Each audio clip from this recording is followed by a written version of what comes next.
don't chum be the line there. Move now, can you two out of time, eh? Move now, yeah. They say this a real love company, but that is not my scene at all. You see that kind of energy, yeah? It's that self I just run from. And if you're on that, stay far from me. Cause we don't like that, stay far from me. Your vibe's heavy and I want it all from me. Where you want from me? Well, if you have nothing good to say, don't say nothing at all, just hush and go your way. Will you? Cause we don't want them negative vibes and energy. Yeah. Best you move from wrong way. So when you see Valley, you wind low. When you see she friend, you start to wind low.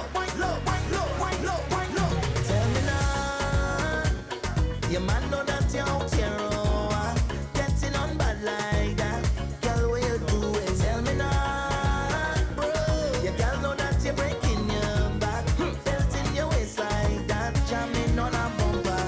Cause every time you go home, you looking high, you go cause problem. Oh yeah, it go cause problem. Oh yeah, it go.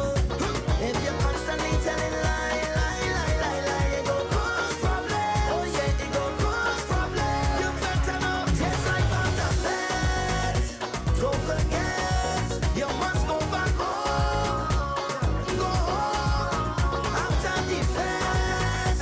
Don't forget, you must go back home. Go home. So when you see family, you wind low. When you see she friend, you start to wind low. Hide your face, that's your waist. Enjoy yourself. So tell me now, you ever try to just bring it clean before it turn a scene? Watch what you're doing. Tell me now, you don't afraid somebody see you, yeah, with your hands in the air, jamming on a bumper. If you go back home with a different kind of smell, it go cause problem. Oh yeah, it go cause problem. Oh yeah, it go. If you constantly have a story there to tell, it go cause problem. Oh yeah, it go cause problem. You better know, just like on the bed. Don't forget, you must go back home. Yes, people been to them. After the fest, don't forget, you must go back home. Go home. Cause everything is balance, right through life. What we want is balance. To be a good wife, what you need is balance. Bend down, touch your toe, balance, balance. Love comes from a place where we don't get jealous, and we don't live like no dream sellers. I say we keeping it real, telling you like it is. I'll be there for you with anything you're facing. I'll be your sunlight when it's raining. Stay together and we going places. Yeah. I'll be by your side no matter the case. We have a one-way ticket to greatness. Girl, I don't want to lie, cause I believe in the truth, and I just wanna live good. I don't want no dirty secrets fighting me and you, boy. I could only drive one car at a time, but I still want to. And let me get to the truth. I just wanna live good. Look, the sun could shine the same time with the moon, boy. I could only drive one car at a time, but I still want to.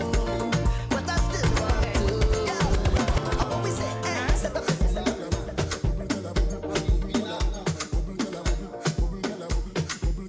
Yo, see you, chick. And then she bubble. It's the greatest man, oh. Roll your waist and bend, oh. Oh, Miss Lady, bubble. Give me the greatest man, oh. You are the wickedest man, oh. Why? She said, take it easy, I will do the work. You don't have to. You don't have to. Oh, she said, take it easy, I will do the work. You don't have to. You don't have to.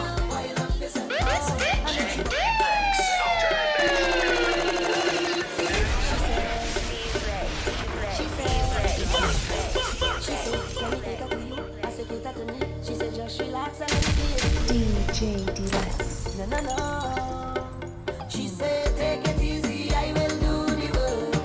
You don't have to. Wind up yourself. You don't have to. Wind up yourself. Oh, she said, take it easy, I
Check, check, check, check, check. 1 2 1 2. Yes, people, it's about that time. Welcome to the Den, season 4, episode 1. It feels good to be back, ladies and gentlemen. Thank you guys for waiting. We had a little bit of technical difficulties, but now we are in the house. I'm your host, Higher Level. On the couch, we have none other than Lady Casper. What's up? What's up? What's Say what's up? up to the peoples. And ladies and gentlemen, we have a very special guest in the house tonight. It's been a long time I've been waiting for this bedroom to sit on the couch, but we finally have him. He's here. None other than Raz Kofi. What's up, my brother? What's up? Blessing of the audience. Happy to be here. So, man, how has it been, man? Like, how has it been? Pretty good. It's a tough road. It's a rocky road, but we here for the journey. We in this for the long haul. Right. So I want to get right into it, man. This name, Raz Kofi. I want to know how you came up with that name. Like, tell the people how you came up with that name. Okay, well, one, greetings in the name of His Imperial Majesty Emperor Haile Selassie I. Rastafari is my spiritual foundation. That is the tradition that I grew up in. That's the tradition that resonated with me the most as a black person, as an African person. So that's where the Ras comes from. In terms of the name Kofi, now I trace my descent to the Ashanti Kingdom, Ghana region. And within their tradition, they have their own naming tradition. Most of us in the West here, we have Western names, European names. So at some point in time, we gotta get back to naming ourselves correctly. Right. And Kofi means a male born on a Friday in the Ghanaian and Ashanti tradition. And I was born on a Friday also, so just like me, Kwesi means born on a Sunday, so we in the same boat. Absolutely. So you know what it is. I got a cousin named Kwesi, and we never knew the history of his name until I started looking into the history of my name and my origins. So big up Kwesi, wherever you're there. You know what I'm saying? Right. Big up. Hopefully he know this knowledge of himself. This is a cousin that we just kind of separated. We're not too close. But salute to him same way. So yeah, Kofi, male born on a Friday. And it says that I'm destined to travel many places, and wherever I go, I'm gonna impact people on a positive note, on a positive level, and that has pretty much been my walk of life, Right. So is that what made you get into activism? Absolutely. We were born activists, we were born in a unique position, being a black person, being someone who's connected to such great history, such great traditions, but we find ourselves living all over the world in some of the lowest positions, So naturally, we were born with that spirit of activism, wanting to free ourselves first, and, just move to the general community. So what exactly, when you say activism, what exactly are you doing in the community? Well, first, we're exhibiting black self-respect on the highest level that we know. The way you relate to your brother, the way you relate to your sister, the way you relate to your neighbor, that is something that is close to our heart, it's near and dear to us, We want to treat people with the highest self-respect that we would want to be treated. So that's my first form of activism. The way I relate to people, the way I relate to the public. So can you share some type of success story with your activism? Something that stands out to you? Something that stands out to me. Well, part of my activism, I would say, I've always worked with the youth. I've worked from group homes, to schools, after-school programs, sports things. I would say some of my biggest successes would come from seeing youths who have been in their lives in turbulent times, and I've helped them navigate these steps. Some of them most of them I still have connections with them as adults, and they're fully functioning citizens of society. So that's my biggest success. I would say my impact on the youth that I have touched along the way. Okay. So what are they doing? Like you said, some of them are fully functioning in society. What are they doing? Are they doing activism work? also, or just Um, different things? I would hope so. To their best, activism looks different for different people. You know, I kind of not try to like to put that label. I don't want to even put that label on myself. You know, like this is something that we naturally do. As a black person, you should naturally be active in your community. I mean, Right, activism right. root word for activism. You know what I'm Right. saying? So your activism looks different from mine. You know. But a lot of the youth that I've influenced are doing great in college. Some of them have come from group home situations, so where they're independent adults taking care of themselves, great jobs, maintaining careers. You know, some of them even have businesses that they've started, and they're entrepreneurs. So yeah, that's my biggest successes, I would say. So let me ask you a question. So, what do you think is the biggest misconception that people have when it comes to like community activism and stuff like that? What do you think like is the biggest misconception of it? Well, I would say people think that an activist is someone who has to be out there, you know, maybe screaming or yelling or maybe protesting, you know, maybe bucking against the police. Yeah, or what, That's you that's know? that's what they show on TV. So yeah, Exactly, you know, but I mean, I guess activism should start in your home first, if anything. I mean, it's a personal thing. You get to look in the mirror. You should be active. Your mind should be active. You should be thinking about bettering your situation. You know, I mean, you just gotta look outside the window. You see what's going on. I mean, I was even telling Level like pulling up here. I mean, just for the audience, I don't know if they know, but we're on Josephine Street right now. You know, that means the heart of the Third Ward. You know, when I came to New Orleans first, you know, right around the corner, this is where I landed. You know, literally like in front of Wagner's. I was homeless for like 3 weeks. oh yeah, In this city, yeah. And Uptown took me in. But this comes with a whole lot of other things also. You know, like I said, you just look out the window and you will see how our people are really living. Right. So yeah, you gotta look at yourself in the mirror every morning and make a decision. You're gonna be active. You're gonna just go along with what they're giving us, what they're selling to us, or you know, you're gonna do something about it. You know, right. What brought you to New Orleans? family. We have deep family ties in the South. My brother is he graduated from the University of Arkansas. We have heavy roots out there. He's actually the first black male to graduate from the University of Arkansas's PhD program. The first black person to do it was Dr. Joycelyn Elders, and I believe she became U.S. Surgeon General under the Bill Clinton administration. Okay. And yeah, he was the first black male to do it. So you say you were homeless when you got here. So when you got here, that means you didn't know anybody in the city. This was your first go round of New Orleans. Yeah. It was. Initially, my folks were out there in St. Mary Parish, and it just didn't work out so well, man. Adjusting to the racism, to the culture, to how we live out there was a major culture shock.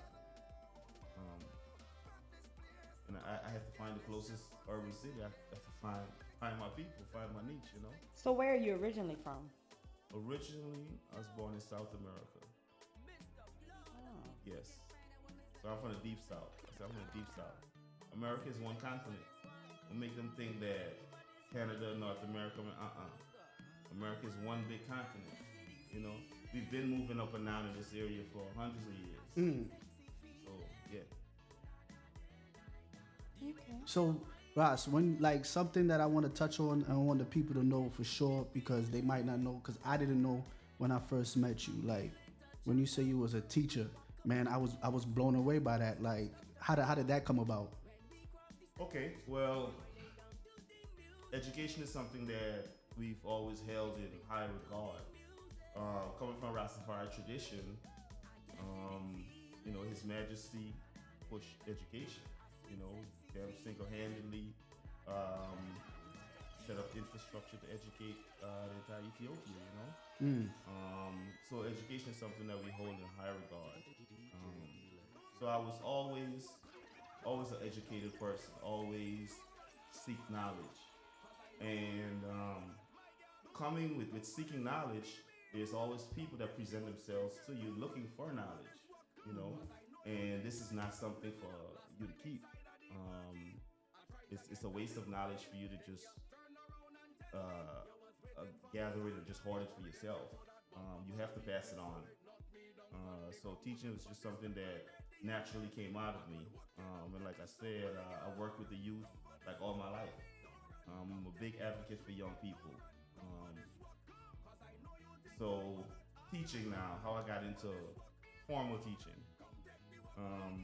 Being a single father and considering my own kids, my own child's education, initially homeschooling was the path that we were on. But like I said, being a single parent, I couldn't maintain that up to a standard that I felt was adequate enough. But I didn't just want to throw him into the school system. So to best support him, I had to infiltrate that system. I had to get into the schools, become a teacher's assistant, teacher's aide, Right. become a teacher, meet, network with people, stuff like that. Like I have a huge network of educators in New Orleans that I'm in connections with. So just thinking about my own kids' education, that's what sent me into the schools. So you teach in Orleans Parish? Yes, I did. I taught in a bunch of schools throughout Orleans Parish. I started at Old Alberwica. Okay. Used to be in the Fort Ward. Then it became Success Preparatory Academy. Now it's like Sci-High or Sci-Tech. Right, because the charter schools took Yes, over. charter schools took over. So kind of saw the trajectory of that happening.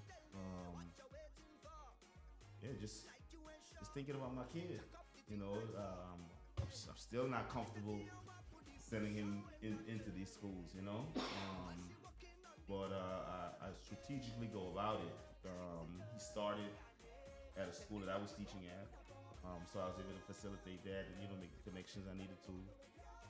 He's pretty much moved around where I have the most connections, where I know the most teachers and whatnot, and have a rapport with the structure. Right. Yeah, they take advantage of parents' ignorance. So Most definitely. yeah, I got a question. So what do you think is the biggest challenge teachers face this time and age, like today? Because I know from now to back in the days when I went to school is like a whole 360. So what do you think is a common challenge that teachers face nowadays in this society? It's quite a few challenges, outside of structural challenges that we note. I would say the kind of lack of appreciation for education. Bingo. As far as from the teachers? No, it's no, from home. Education Okay, from starts at students. home. Yeah, okay. Right? So, like I would tell my parents all the time that if you send your kid to school expecting them to be educated, you're gonna get an uneducated kid.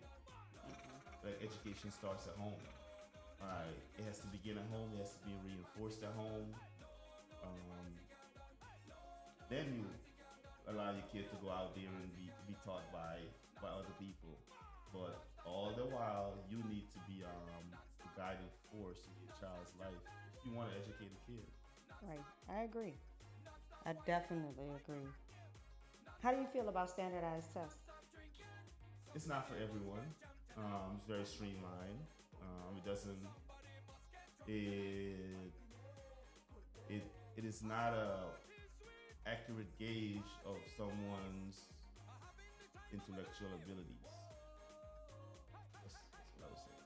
So, by you saying that, what should the school system do? Because it's a lot of these kids that are failing standardized tests are getting kicked out, and honestly, some of them are not test takers. They get scared the second a test is presented in front of them. If you were to give it to them in a different setting, they would pass it. But the fact that you're throwing this at them, so what do you think should happen? Well, like I said, education begins at home. You should prepare your kid on how to take a standardized test mentally. You should let them know that, hey, this does not determine if you're smart or not. There's research and all these things on how to take a test. Teach them how to take the test. That's it. Teach them how to take the test. And if you see that you have a special kid that is just not how they can regurgitate what they've learned, then you need to take them out of that learning environment. That's again, it comes back home. Shout out to Kamali Academy. That's a big shout out. That's a big shout out. Yes. Right there. Yeah. That's my big brother. Me and Casper, we were talking off air, and we just realized that we have a connection in Dr. Samori, Brother Samori, who's a good friend of mine. For the people that don't know who that is, can you tell them who that is? I'll let one of his students. Okay, I didn't even know. Okay. Samari is a professor, a teacher, an entrepreneur, activist, straight up activist. Yeah.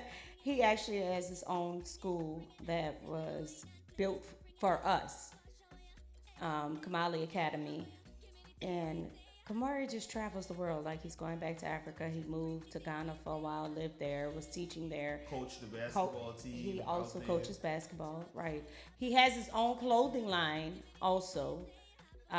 Book sacks, clothing, all kind of stuff. Hey, can we put up a link for Kamali Academy? Definitely. Shout out to Kamali Academy. Yeah. Yeah. Like, I have stacks of Kamali Academy books that I still use now with my kids. So that's funny because I just texted him, like maybe 3 or 4 months ago, because my daughter is 3, and I wanted to start. Yeah, and he sent me the links to. Yeah, he sent me the links to everything. It was like, here, sis, this is everything that you'll need for her for now. So he was like, start this way. So for all the parents that may be listening and may be struggling with their kids' educational process or whatnot, Dr. Samori, Kamali Academy, they have one of the most solid homeschool curriculums that I have seen. I've just bought a lot of his books, and throughout the years, they have come in extremely handy when I needed to get my kid right.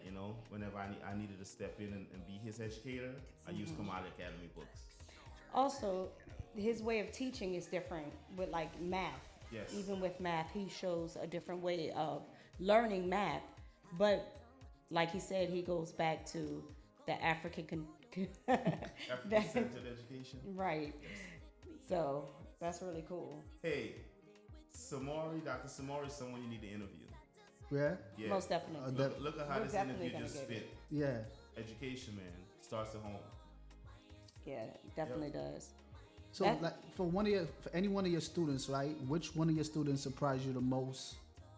Oh, I'm gonna shout out one of my favorite students. Shout him out. So one of my favorite students, his name is Donald. Right? We ain't gonna talk much about him, but personally, but this is a kid that came from behind. This is a kid that everybody doubted. When I got into the school, they kind of classified him as the worst kid in the building. Like, if you're an educator, all teachers know who's the worst kid in the building. Right. From 6th to 8th grade or 5th to 1st grade or whatnot. Right. So I had him. I was tasked as his main teacher, and I'm proud to say that he graduated high school. He's maintained jobs in the culinary industry. Like, he ran this breakfast spot down here for years. I believe he's over at Morrow's now. Oh, really? Okay. Okay. but never got in any trouble. Never, n- compared to some other students that I've had who took different paths. I would say, man, Donald stood the course, man, and he's a very good citizen. But everybody doubted him, Like Those usually be the kids that make it. Those are usually the ones that I love hearing stories like that because, like everybody said, you because some kids just might be lashing out because they don't got nobody to talk to, or they don't got nobody to show them like, yo, this how you got to move in certain instances and stuff. So the kids is not bad, man. You just can't just label them bad. Now they do got some bad kids. Don't get me wrong. But the majority of the time, they not bad. They just need a little bit of guidance, I think all kids need guidance. I don't think they all start off bad. It's like he said, it starts at home. What's happening at home? Yeah. I'm gonna tell this story about a kid that was very influential in my life. We were kids together. I don't know his name, but we called him Froggy, and I'm gonna have a whole chapter dedicated to him in my book. His circumstance in life was just so rough. His mom had got 4 kids. He had three sisters. He was somewhere in the middle, but he quit school so he could support his mom and sisters in school. He would go steal, and do odd things to get their school clothes and stuff like that. And one time we would play basketball like after school. I would go to school. We'd play basketball after school into the late hours of the night or whatnot. And told me one time, he's like, "Hey man, you want to go get something to eat?" I said, "Yeah, sure, why not?" So we walked around to like this little bakery, just sold little stuff and whatnot. And he's like, "Hold up, let me get the money." I'm like, "What do you mean?" And so he starts like panhandling, starts begging folks for $1 here or whatnot. And I'm like, "Froggy, you don't got to do that, man." He's like, "No, this is how I get money." And that's when it resonated with me, the life that he was living. Right. And I wasn't exposed to things like that at that point, but that changed my life. That instant right there with him, I believe. A few years later, just kind of separated. I had my own trauma going on as a kid also, but we just lost the connection. I don't know where he is in the world right now, but shout out to him. He's still around. So you said your book. Let's talk about that. I know she was gonna go there. That's her thing. I know she was gonna go there. That's her thing right there. Yeah. I've led a very interesting life so far. I have tons of interesting stories. I have memoirs that I've started to write about my experiences. Experiences that I've had through other people that I've seen. I've done a lot of living. I've done a lot of living, like living true to my soul name Kofi, meaning that I'm gonna travel a lot of places and I'm gonna positively impact people there. Like I've been on the move since I was about 13, 14. Right. I would say lived all across the Western Hemisphere. I've never been to the continent, but I've been around. Okay. So when can we expect the book to come out? You haven't said that. Well, now some expectation is being placed on me. So hopefully sooner than later. Are you on social media? Yes, I am on social media.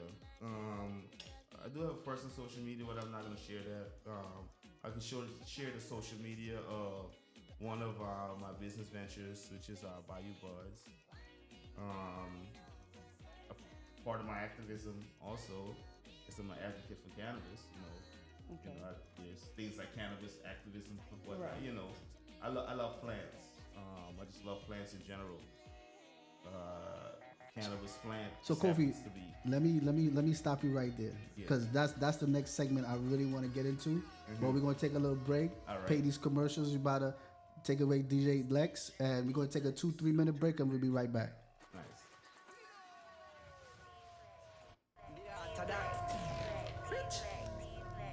Take over the planet. Thank you for Planet. talking about some more. Planet. Take over the planet. Planet. Yeah, me never planet. When black rain fall, check you where the forecast. Full of style if you never know sauce. Pull up in a phantom, I met the ghost park. See me with the Kel-Tec, taking nose off. 44/7, 24/7, the doors off. We out here, we outlaw. We make the money, the moolah. We bang a line, get a youth off rich like Mansa Musa. Rich like Mansa Musa. Y'all see the ride and she say a who's car. Yeah, to that. Crazy. Take over the planet. Planet. Take over the planet. Planet. Yeah, me never planet. When black rain fall, check you where the forecast. Full of style if you never know sauce. Pull up in a phantom, I met the ghost park. See me with the Kel-Tec, taking nose off. 44/7, 24/7, the doors off. We out here, we outlaw. We make the money. Yes, people, don't forget it's all about Wind Down Wednesdays. Each and every Wednesday, we are at the Wits End, and that's 141 North Carrollton Avenue, New Orleans. You have none other than the Dream Team. We in the building. We there each and every Wednesday. Check it out. Check out it out on Instagram, on the Facebook page. It's all about a Never reggae, suck a pussy, never fuck a body. No, never see me spend about the money. No, hip hop. never see me borrow Man, we nothing play from everything on a nobody. Wednesday. You know what I'm Watch saying? him at me this time in the And gypsy then- now. Wanna put the boy to beggy. Yeah. Wanna put the boy Also, to we have licky. Reggae Yeah. Wanna put the boy to lippy. Reggae Fridays. I feel the sweets, me It say goes them down switching. at No boy, no mind none way. other than Work My hard every day Rhythms. like Chinese. Feel see a Alright. fuck, no pussy couldn't style me. 1739 Big Claiborne ball and a Street. boy couldn't pile. We tell squad it's a running if them running a bribery. Gunman there with a Chris We doing Glock. a Me and some song for girl the in day, that you know? bank where you flip cash. Man apart certain boy cause I fish that. If I mishap, Dog start sell wines, don't lock off the store. On Saturday, ladies and Now wash gentlemen, off on the clothes. Saturday we have 17. Island Vibes on the Avenue. We are live each and every Saturday down, at buddy, 9 something p.m. on St. Charles Avenue for Islands on the I Island saw that. Vibes on the Avenue. All right, it's at the Oak. Come check us out. My dog start sell wines, don't lock off the store. Out time kitchen now, wash off your clothes. 17 shoot off a shot off them nose. And Suck ladies the and gentlemen, we are locking down the weekend with our new Sunday event. Let me tell you about this Sunday event. It's called Rhythms on a Sunday. If you haven't been to Rhythms on a Sunday, trust me, you are missing out. It goes down at My Rhythms also. Each and every Sunday, we got the NOLA Dream Team in the house. We got the young prodigy just coming out of NOLA, DJ Goons. I'm telling you, this kid is on fire, ladies and gentlemen. He's on fire. Come check us out. Doors open at 9 p.m. We go to when you say when. It's all about Rhythms on a Sunday. It's all about the Alliance, Higher Level Entertainment. Bayou Budz is in the building. The Den is back. We are back for season 3, ladies and gentlemen. We are back and in full effect. DJ D-Lex. Let me show them. Let me play some music for them, DJ D-Lex. My dog start sell wines, don't lock off the store. Out time kitchen now, wash off your clothes. 17 shoot off a shot off them nose. Suck on the mother boy, you hear that? Hey, I'm a killer. Crazy. Look on dial bad piece of it on la. Big up my best. I saw that. G-Cass. Oh yeah, they bad fam. You know that down. The Gas Squad. You know what it is? My dog start sell wines, don't lock off the store. Out time kitchen now, wash off your clothes. 17 shoot off a shot off them nose. Suck on the mother boy, you hear that? Hey, I'm a killer. Glass off a toast. Killer, I'm a killer. Gun pop off the moss. Rich long time, we not chat on no boss. But long time for we pat on no clothes. We no mix our Before I finger. forget, we got Remember our we new full of host in chips the like house. Pringles. Jada, she couldn't make it today, unfortunately, but she will be back in the house for our next episode. So show us some love, visit her Instagram, tag her. You know, she's part of the High Level family now, so I want you guys to go show us some love, all right? You stop it capping. boy, please stop the capping. No one else in a yard and foreign. Get it and solid. Drop your body, let's see a drop your body. Now below, and them can't buy your bed. Hype them high. With them friend things, we no frightened if we boy not a link. Them pussy not no cash. Broke what you have, what you know boss. You got killed me for life, I tell you. See them up in them. So, how are they blood clot discharging? Check, bad man here on the town, bro. Blood big green. Blood clot in the charge, the top of head, bro. Hide them hard. Pussy on the sugar on the I man. know, we can't see them. Big green. You know we have to. Jesus Christ. Please stop the capping. Boy, please stop the capping. More else in a yard and foreign. Get it and solid. Drop your body, let's see a drop your body. Now below, and them can't buy your bed. Hype them high. With them friend things, we no frightened if we boy not a link. Them pussy not no cash. What you have, what you know about squash? What you know? 80 grand when me pay for me watch. I be a rifle, me put pan the block. Boy, you a laps. Fuck them gal on me snap. Me a sip penny and she a little cock. 6 in a Miami, you better pay tax. Ready word. Top shatters is bad. Big breeze, man in a them town. Yeah, the 6 freeze. Tell them not to fuck round. With the rich team and the killers them out. When the chips squeeze, that's who money touch ground. Big breeze, man in a them town. With the 6 freeze. Tell them not to fuck round. Keep for them, brother. Now listen to them. You see them free now, shoot out again. 6 pants, bust blood, shoot out ahead. Rich badness, shoot out a man down. Alright, you kids, I see already. Up to you. I met Samori on the podcast. Yeah, great man. 5150. Met him on the podcast. They were interviewing him about his homeschool. Pussy them free now, shoot out again. 6 pants, bust blood, shoot out ahead. Rich badness, shoot out a man down. Panny hats can't kill off my friend. My dad not anybody will be shot. For calm nerves, calm nerves, calm nerves, calm nerves. 1, 2, 1, 2, 1, 2. All right, check it out. So that was that little break. Thanks to DJ D-Lex for holding it down. We had to plug the parties because you know that's what we're here. We're here to bring a different vibe to the New Orleans community. All right. So we back with Ras Kofi, the CEO of Bayou Budz. Before we left off, you kind of touched on it. So we want to get back on that topic because, ladies and gentlemen, this is my topic. This is what I do. This is what I love. I love the chichi. This is what I love. The counter store of smoking. But listen. I need to be highly educated on this subject because this is part of my culture. Like, yo, so Ross, tell us how the name and the concept of Bayou Budz came about. All right, Bayou Budz. Well, as I was saying before,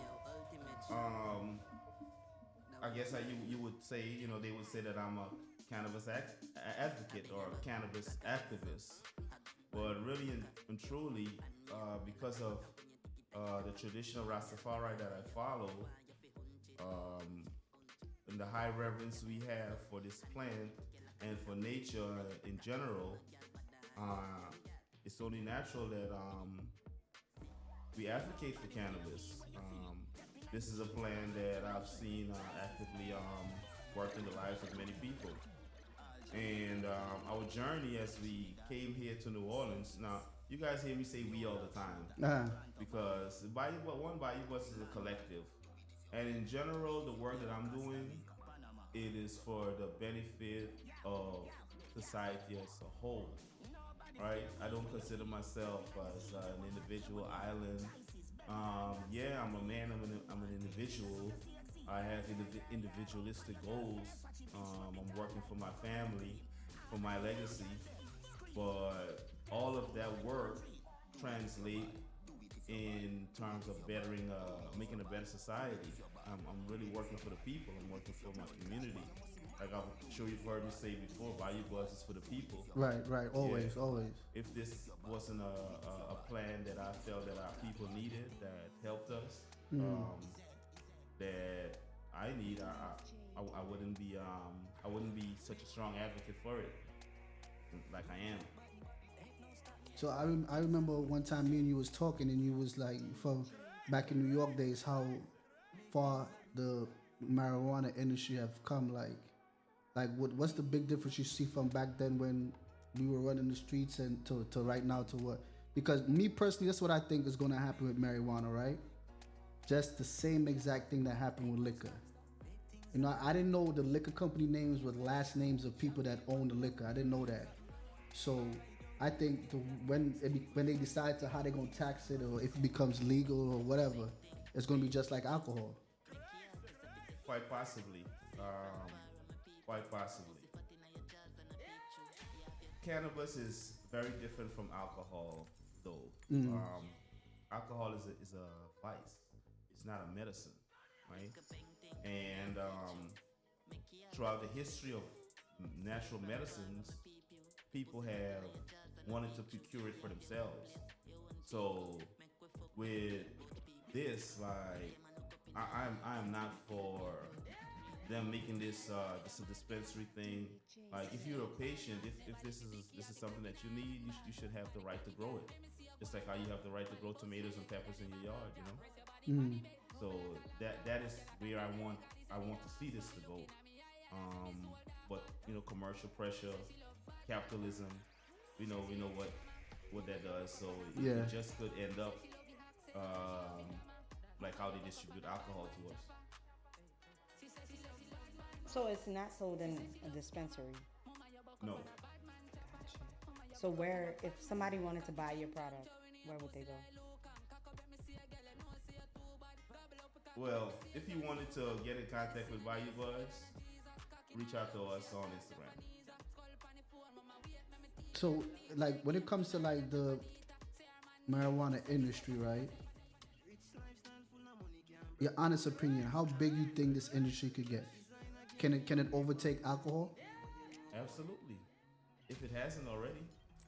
I think New York, a report just came out that New York paid like $1 billion in taxes for cannabis. What?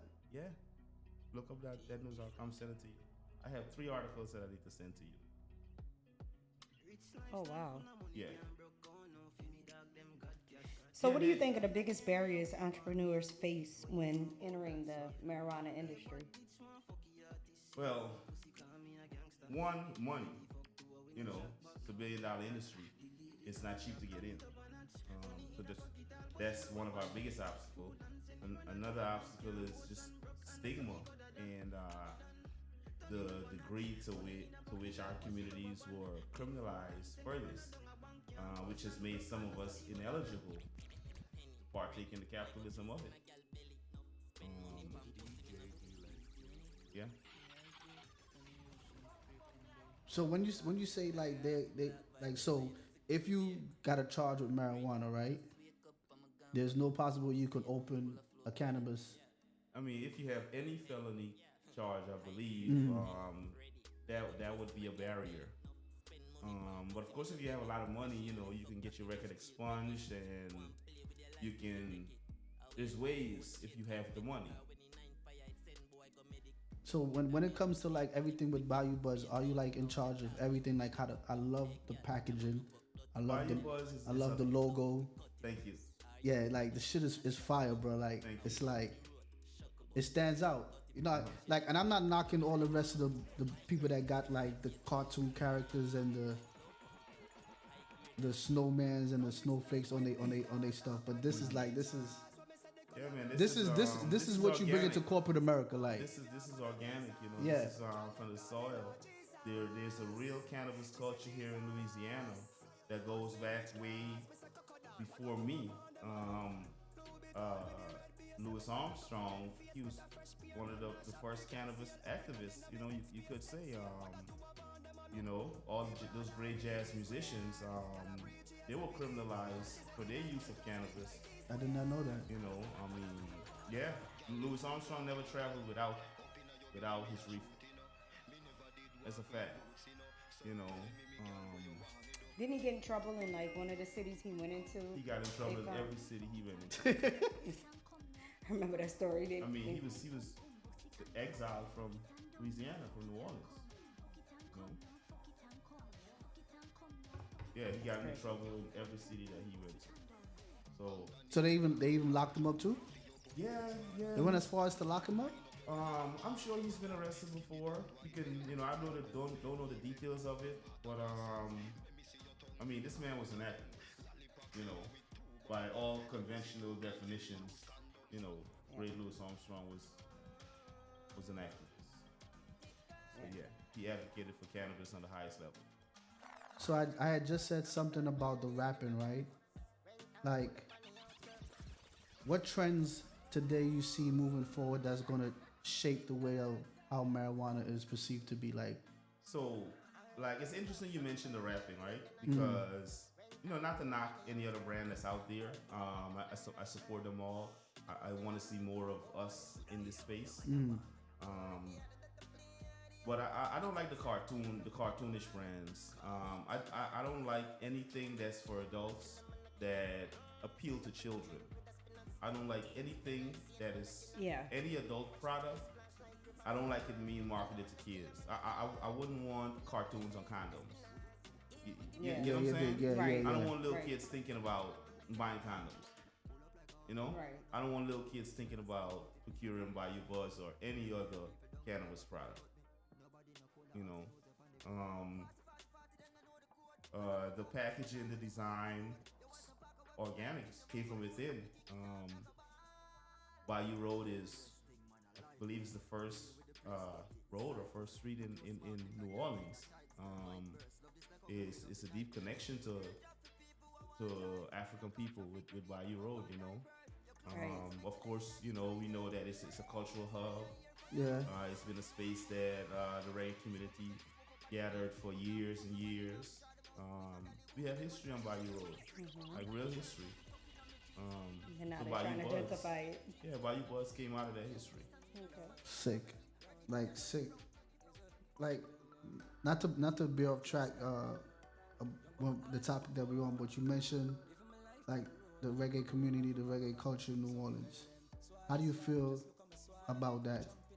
Like, what's your take on the New Orleans culture when it comes to the Caribbean and reggae, dancehall, soca, Afrobeats? What you think? Like, Well, New Orleans, I consider New Orleans a part of the Caribbean, an extension of the Caribbean. It's the closest Caribbean city outside of the Caribbean region. Just like all of the Caribbean islands that have their unique culture, New Orleans has its own unique culture.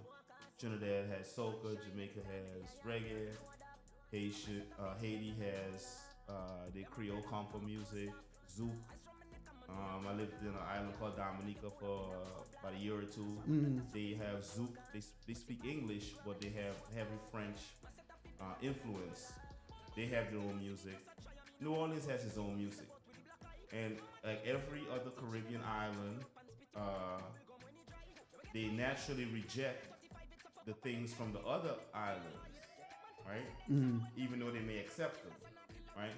So, which in New Orleans accepts all Caribbean people. They have their own unique culture on the thing. That's why New Orleans reggae sounds kind of different. They're making authentic reggae music, but they're making it from the New Orleans perspective, right? It's like the reggae from Guyana or the reggae from Trinidad sounds a little different than the reggae from Jamaica. right. They're right. making reggae music, but from their cultural perspective. Now, even to soca music, it's the same thing. The authentic soca music, we know it's from Trinidad. We know it when we hear it. But there's soca artists all throughout the Caribbean. Correct. You know. So having said all of this, reggae music, soca music, all the other island music, and people exist here in New Orleans. But the dominant culture is New Orleans culture. So that overshadows everything.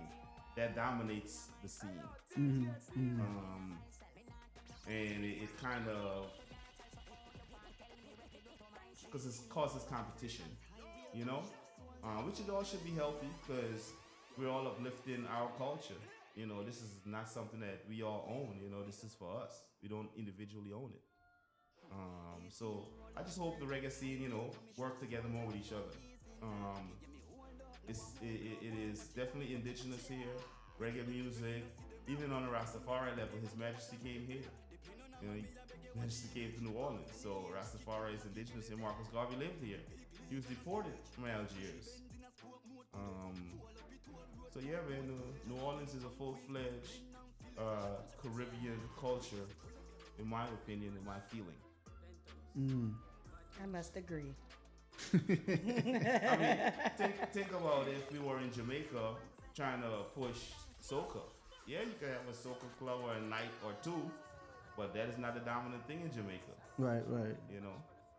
Right. Even with New Orleans bounce music, you have to take into consideration, and this comes from radio when they tried to come here from up north like Minnesota and wanted to change the whole vibe of radio as far as the music we were playing. They were like, people don't listen to that in Minnesota. Well, that's Minnesota.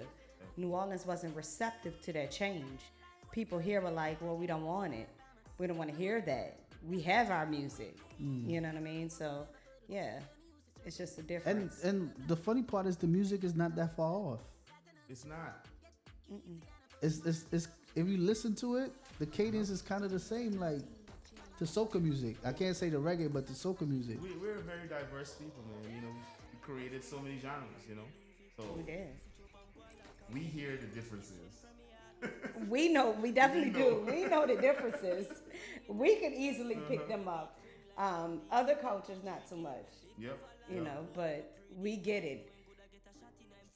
And again, like he said, most people, they love what they love. So they love what is an extension of them or what they feel is an extension of them. Trust me, I'm learning that the hard way. Because I'm like, my intentions were wrong when I came here, I'll honestly say, because I came here with a mindset that, yo, You were gonna change I'm gonna us? bring that. No, not change. I'm gonna add that. I'm gonna add that up north Caribbean kind of vibe. Like, it's cool down here, but it ain't what we're used to on an 80% level. You know what I'm saying? Because everybody does it differently. But I was like, yo, just like how when we up north, we popping bottles at the reggae club. That's not only an American thing. We do that on the regular. So why we can't bring that kind of vibe to New Orleans? No VIP sections. Come on, let's get VIP sections. Let's do it. They don't want that. They don't want it. They're happy. I mean, that's the problem. But being it's from like, here, why? Being from here, born and raised here, we love what we have. So we get offended sometimes because we feel like you're trying to come in and change us, like something's wrong with us. It ain't No, it's not. change. No, listen. That's what the perception comes in as. And from me being on the radio and when they started changing the music up, I used to get hit with that by the people. Like, what are y'all doing, Casper? Like, why they trying to change us? You know what I'm saying? We like us. You know, so that's that feel here. Like they don't want to change. Coming from the outside, it's not about change. It's about, yo, all right, this how we do it. Like, y'all can rock like this too. We get it, but they don't want to rock like that. They want to rock the way they rock it. How they rock it. Yeah, they're I comfortable totally get how that. they're rocking. And I would say that that's one of the things that probably has made me so kind of acceptable in this community. Like, I mean, I'm totally immersed in New Orleans culture. Like, I love it. Like, I wouldn't want to be nowhere else in America outside of New Orleans. You know, I mean, I love it for all the good things, and of course, you know, I don't like the bad things. But the culture here, man, is just strong. You know, it's the best I'm gonna get to being in the Caribbean. Yeah. Yeah. That's the first time I've heard that. Because you normally say, when somebody say, I wanna live somewhere will remind me of home, it's normally Miami or New York. That's the two biggest. I don't see how though. Definitely not New York. Not New York. It's just a lot of people. A lot New of York Caribbean New York people is there, like New York is like a small Trinidad. Listen, I New York understand. is a small Jamaica. because there's the numbers. Yeah, that's Right. what I'm saying. But as far as everything else, like, one, I've been to Trinidad several times, and Jamaica not yet. But you know, when I dated the guy from Jamaica, he lived in New York. Difference was, and he had to say it himself when he came here. He said, oh, "Okay, it feels more like Jamaica here because you slow down here. In New York, you're at this type of pace, 24/7. They don't get to slow down and enjoy what they would do at home. I see what you're saying. I see. You know I what I'm saying? see where Even you're in coming from. Trinidad, y'all listen. How many times I done been to Trinidad? If it just can't happen, it can't happen. You just sit back and relax. But if you're in New York, that pressure is you got to do this. You got to make it happen. It has to do it. Everything has to move like that. You're not moving like that when you're in the Caribbean. True. So it's not the same. And that's why a lot of Caribbeans come here and don't want to leave, because down here we move at our own pace. You're not on that New York. You're not on that Philly. You're not on that West Coast. You're just, we're going to ease into this shit. I agree 100%. She is absolutely right. I would never live in New York ever again. True. So since we're on the music tip, right? Me personally, I want to know. I got 2 questions for you, right? My first question is, I want you to name your top 5 artists from all time, dead or alive. Top 5. Number 1 being the one you rate the most. So we're gonna start with the 5th one. Okay. The 5th. Let me start with the 1st. I'm gonna dwindle my way down to the 5th. So the 5th meaning the one that's in the back burner, the one at the end. Yes. All right. I would say the most influential artist, probably in my consciousness as an adult listening to music, would be Fela Kuti. You familiar with Fela? I'm not. Fela is the father of Afrobeat. Fela is the man who created Afrobeat. So Fela was an activist, also was a revolutionary. Check out the story. I'll send you that one. All right. But Fela is the man, you know. And one of the things Fela said is that music is a very spiritual thing, and it's a gift that you shouldn't play with, you know. But he uses music for activism all the time, and even within his life, he very impactful when I became aware of his music. Okay. And like I felt like his music was hidden from me, you know. Outside of Fela, I would say definitely Bob Marley. That's number 2? Yeah, that's number 2. Okay. Why I kind of put Fela over Bob Marley is Fela connected more to my soul. You know, Bob Marley, that's the music that fueled me spiritually. But Fela's music spoke to my soul in terms of how I needed to be, how you should conduct yourself. It's like African man, you know? Yeah. But yeah, Bob Marley, number 2. Number 3, deep, because love for music is so great.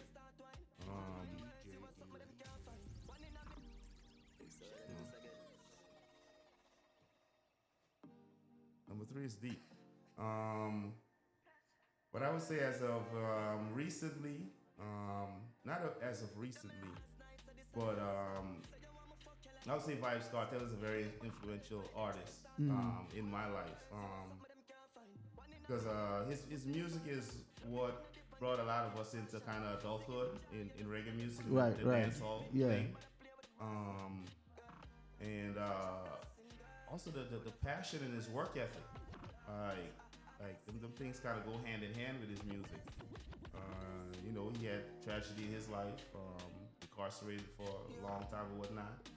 But the man hit the road running, you know. The only other artist that I've seen done that is like Gucci Man. Right. You know, in terms of making that full turnaround coming from incarceration. So yeah, man, he's a big inspiration. And whoever his team is, like I was telling you the other day, whoever his team is brilliant. Yes. These motherfuckers is brilliant. Like the way how they navigating this nigga career moving forward is fucking brilliant. God is the greatest. Like this man was on Drink Champs, and this the way he conducted that interview was like, yo, all right, this ain't the old Vybz Kartel. I mean, think about this too, right? How many artists you know had a show with ticket sections with 10 grand? American money. American money. Yeah. For the audience that, you know, I mean, yeah. Salute the Vibes Cartel. Alright. Love what he doing, you know? Alright. Great inspiration for the ghetto youth. How much more we got? One more? Got that was one more. And I would say Jadakiss. I love Jadakiss and the Locks. Jadakiss is like my favorite rapper. The music came into an important part of my life, man, you know? Yeah. You know, sometimes, you know, music becomes the soundtrack to your life, different periods of times, and it depends on how you use the music. You know, the movie can go either or. So I would say his music kept me on the frame of mind to make stuff happen. You know, make stuff happen for you. And then when you look at their trajectory at the Locks, I mean, they created the, you know, Juices for Life movement, Pharmacy for Life. I mean, all things that, you know, I embody as a Rasta man, as a person for myself. So, you know, I know I was listening to the right thing and I was hearing the right frequency. Because not all of us listened to the Locks and had this outcome, you know? Right. Yeah. I like that. Yeah, man, you can find the negative in, you can find the negatives out there, but there's a positive frequency that I believe if you tap into it, that's where the magic happens, especially with networking with people, you know. So that was 4. Fela, Bob, Cartel, Jadakiss. We gonna put Nipsey Hussle on there. Because I still draw for his music for inspiration. Like I really do. I had another business venture that I was running called Veginola. There's a container under the Cleveland Bridge, right there, the Lafitte Greenway. It's a Veginola on the side. That Veginola is my brother's company, good brother of mine, brother T, Baba T. The community knows him. Everybody knows him. BSAP Breeze, that's his juice line. You know, created out of his kitchen, out of, you know, his experience. BSAP Breeze is sorrel. BSAP is the word for sorrel in Senegal. So yeah, I ran Veginola for a year. I had the, you know, independence to do my own thing. It was very successful, but they never gave us the permit to be under there. Actually, as you can see now, the containers are just shut down. Yeah. They open it when they want to, you know, have events or show or whatnot. But we don't have the permits, you know. I was interviewed several times about the good work that we're doing there, you know. We cleaned up that area a lot. When they had the homeless camps under the bridge, the Veginola section was always kept clean. We didn't have encampments there. That's where a lot of people came and, you know, got some healing because they were always able to get a cup of fruit. Right. If not the least, you know. But yeah, like I said, I gave that business venture a year, 365 days. I was on that project. I worked Thanksgiving, Christmas, all the major holidays. You know, that was my dedication to it. But then we didn't get the permit to operate there legally. We gave up on that business venture. Okay. So I gotta ask this question. Y'all gonna laugh, but it's the and then Alex got a question after mine. It's like a social media trend. It's turning into a social media trend right now. So the question I want to ask you, Ras, do you like doubles? I love doubles. That's my son's favorite food. You know, he can eat it for breakfast, lunch, and dinner. I love doubles. That's it. I mean, you know, shout out to Island Paradise. That's my doubles place. That's where I get my doubles from. Right. So yo, let me tell you something, man. I want to start something. I want to start it with you tonight. I want you to just say the first affirmation that comes to your mind, and that's what's going to lead off your episode. You know what I'm saying? Whatever you could come up with, you just blurt it out, and then we're going to plug that as the intro to the episode. first word that comes to my mind would be abundance. Abundance in everything that we do. You know. Definitely. Cash, you got anything? Alex, what's your question? Oh, I thought it was the other one with Shatas. Yeah, ask the questions. We don't want no misconceptions. Nah, you was going to ask a question with Shatas and say, who shot what?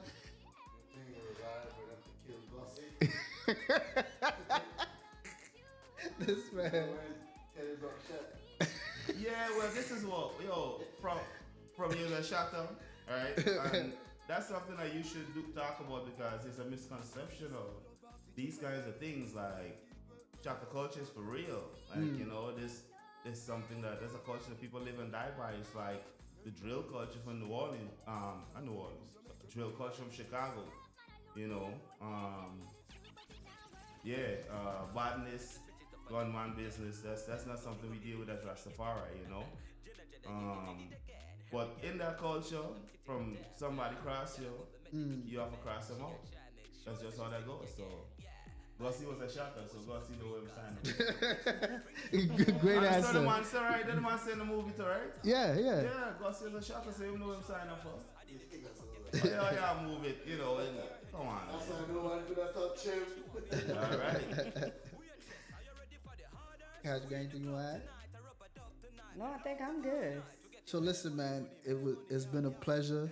Thank you for agreeing to be part of the first episode of season 3. We appreciate you coming through, man. And people, go follow Bayou Budz. All right? It's all about love, happiness. We're going to let DJ D-Lex take us out. Anything you want to add, Coach, before we go?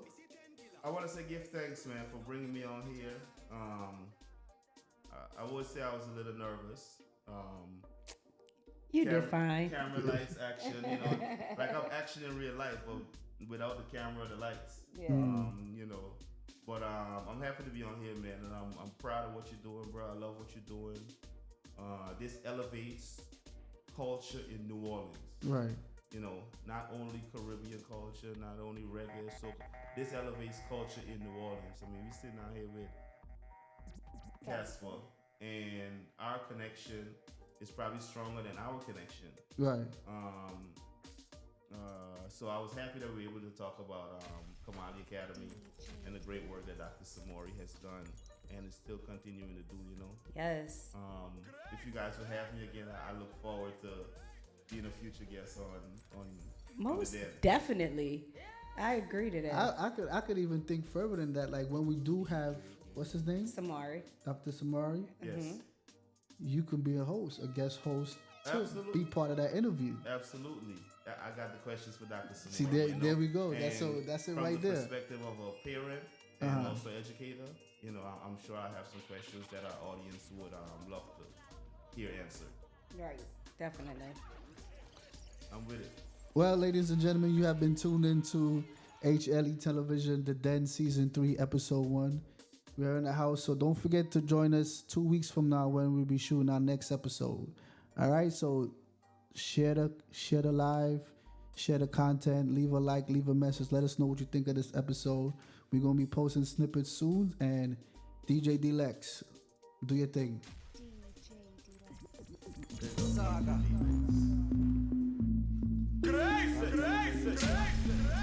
Thank you guys. Difference. If everything a man do, one counteract. The man have to go find something fi counter that. When me and her there, she never want look good. The moment believe she hotter than nonsense. You want to come out with Saga.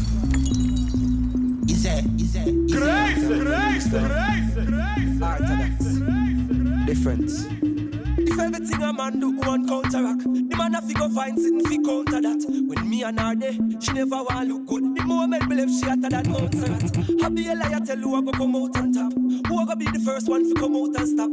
With all this, I must see suicide next. Them a fight over who can lie this. But man, I say them smarter than woman. I say them smarter than men. But when we check back the situation, no, we no smarter than none. Me tell you this, man, I say them smarter than woman. I say them smarter than men. But when we check back the situation, yo, it's just a equal balance. Come tell me. Big up point. Big up Sin Man, big up Phil. sound. You're cruel, bigger. Don't know.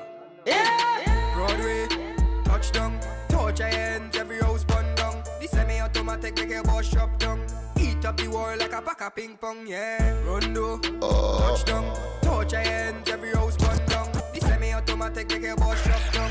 Eat up the wall like a pack of ping pong. Real Melandros march out. DJ production. Yeah. Bayou. Tell the pussy them try. Am I at Southside? Tell the pussy them. Southside. We murder them. I saw we deal with the third KJ. Run out with the Draco and AK. We murder them. When real Melandros march out. Rifle shot, none of talk out. The Mach 10 we are sending a your ass mouth. Feel it bright, we are make you place dark out. Sex outside, tell the pussy them talk now. French fire from the bomber brain crawl out. Poppy sex, get them can and a dark show. Broadway to St. Paul, Pleasantville, ting town now. Sex download up the sex punch. Catch a by C3 dead victim. Down a point psychots, find the hand, find the foot down labyrinth. So laugh no me mad. Let me tell you about the 1800s. The place laid with done said. Pass rifle lil and you must dead. Father don't let them flat like truck beds. Malandra, anytime I call me be answer. Like my rider. DJ Deluxe. Yeah. Malandra them.